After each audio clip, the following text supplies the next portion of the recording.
Ooh, a tsunami of posturing. Well, after several weeks of delays, the Trump administration delivered a new executive order today, one that restricts arrivals from 6 Muslim-majority nations, not 7.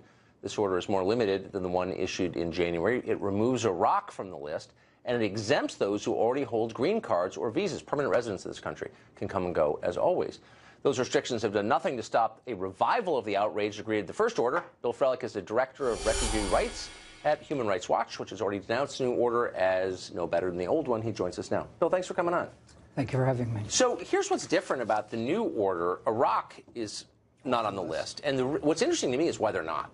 And so the administration says, well, actually, the government of Iraq has changed its policies and is going to help us vet travelers from Iraq to the United States. And isn't that a good effect? And isn't the onus really on the other countries involved in this to do a better job? With respect to Iraq, there are a lot of other issues having to do that's one of them. With waging the war there. Right. Yeah, I mean, I'm glad that Iraq's off the list, so I'm fine with that. But you acknowledge that they're off the list because they've addressed the basic concern of this, which is that people whose background we know nothing about might wind up here and they might be a threat to us. That's not a crazy concern. It's not a crazy concern, but the history of terrorism in the United States doesn't really connect to the 6 countries or the 7, including Iraq, that were on the list. And that's the point that was made again and again by the courts in saying the order, by the 10 senior terrorism and national security figures, two secretaries of state, Secretary of Homeland Security, head of the NSA, head of CIA, that basically said, you know, we've seen up until 7 days before the first executive order, we've seen all of the intelligence here. There's no specific threat whatsoever, and there's nothing historically that shows a threat coming from these 6 countries.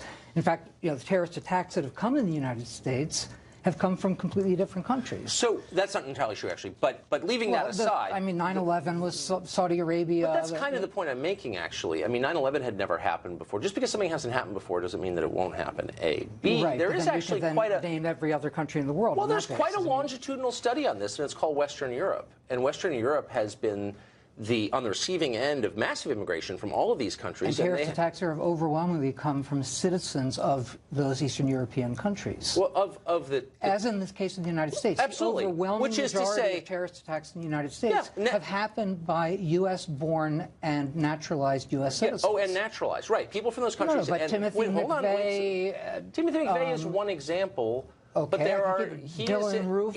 Those are tiny minorities just by the numbers, not as by you numbers know. at all. 168 killed in the Oklahoma City bombing. That's absolutely right. Back in 1993, that is absolutely true. But updated by 20. Since 9/11, that's the most significant terrorist attack in the United States. You're saying that's not significant? I'm not saying it's not significant at all. I'm sorry, I misunderstood you. All I'm saying is that Western Europe is disintegrating, its social fabric is in trouble, and there's been a ton of violence in a bunch of countries. People want to deny it, but it's real. Go there. I was just there. It's real. And it's happening because they moved a ton of people from that region, those countries, into their countries, and they're paying a massive cost for it. So it's not crazy to worry about this, and it's not Islamophobic to worry about it. Are you talking about terrorist threats, or are you talking about cultural disruption? I'm talking about terror threats. I'm talking about rioting. I'm talking about a massive spike in crime in a bunch of these countries. People lie about, but it's totally real and measurable. And so here's what I guess I object to at its core. You might think this is the best way to protect the country. That's legitimate. But to write it off as Islamophobic or bigoted for people to have these concerns is itself bigoted and dumb. Okay, let's talk about what was on the table. During the presidential campaign, President Trump repeatedly, you know, it's no secret to anyone, said he wanted a total and complete shutdown of Muslims' entry to the United States. That's correct. That's a quote. Yes. Okay, and this, he actually spoke to former New York City Mayor Rudy Giuliani, which again is a matter of record, and looked for a way to make it look legal, to be able to do the Muslim ban that he wanted. Okay, but this isn't a Muslim ban. It's not even close to a Muslim ban. But why are we calling it a Muslim ban? We're calling it because Trump himself called it that. Is this a ban of all Muslims? This is not a ban of all Muslims. Is it even close to one? But it's the political firepower that he got out of this was using the term Muslim ban and indicating I thought you were the one who's using them, because you're actually, in your materials today, you're calling it a Muslim ban. He's not calling it that, and indeed it's not, actually. What contaminates the executive order, which doesn't say Muslim in it, that's absolutely the case. It doesn't apply to most of the world's Muslims, as you know, not even close. No, but any discrimination doesn't have to apply to all the people that are being discriminated against. Look, it's just the point. Here's the only point I'm making, and it's not really about Trump or what's in his heart or his motives. It's about the tens of millions of other Americans who support this, and the majority does support it. As you hold on, they're not supporting Islamophobia. Maybe they're looking around and saying, perhaps there's a connection between the people who live in these countries and these terrible acts, and that's not a crazy conclusion to reach, is it? I think it's a conclusion that's really not warranted in terms of, when you're looking at refugee admissions to the United States, for example, going back to the Refugee Act of 1980, that's brought about 3 million refugees to this country. Right. There's not a single refugee admitted to this country since the Refugee Act of 1980, that 3 million people, that has committed a fatal terrorist act against any American. Really? But how many have been arrested? That's a Cato Institute libertarian, as you know, a think tank said it. Okay, then it must be true. But I've lived here too long to be impressed by that. But let me just say this.